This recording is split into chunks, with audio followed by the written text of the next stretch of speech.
Art of becoming the unseen self. You see, every human being carries two selves. The self the world sees, the one who performs, pleases, smiles, agrees, and the self the soul knows, the honest one, the quiet one, the one that aches to be real. And the strange heaviness you feel often comes from living too long as the first while ignoring the second. Let's be honest.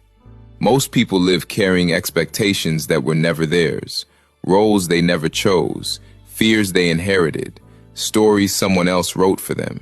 And each of these invisible burdens wraps itself around the spirit like layers of wet cloth, not enough to drown you immediately, but enough to drain you slowly. You carry the pressure to be reliable. You carry the fear of disappointing others. You carry the persona you worked so hard to build. You carry the unresolved memories you never allowed yourself to mourn. You carry the guilt of moments you didn't deserve guilt for. You carry the past versions of yourself that you've outgrown but still perform. No wonder you're tired. The soul grows weary long before the body collapses. I once said that people don't suffer because life is hard. They suffer because they drag their past like a shadow that never learned to lie down. And that is exactly what happens when the unseen self becomes too heavy. Your tiredness becomes a collapse of pretense, a moment where the inner world refuses to keep carrying what is false. The body says, I cannot lift this anymore. The soul says, I will not lift this anymore.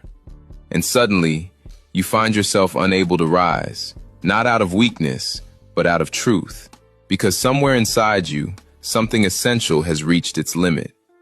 You see, human beings are incredibly good at adding more to their lives. More responsibilities, more expectations, more noise. But they are terrible at letting things go.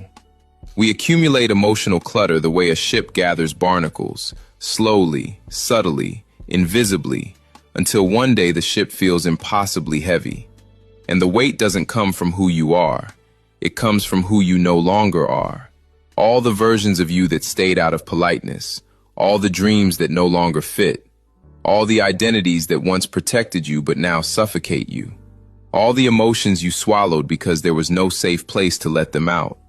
The soul can only carry so much before it says, enough. And your inability to rise is not a breakdown. It is a breakthrough beginning in the only way the soul knows how, by refusing to carry the burden any further.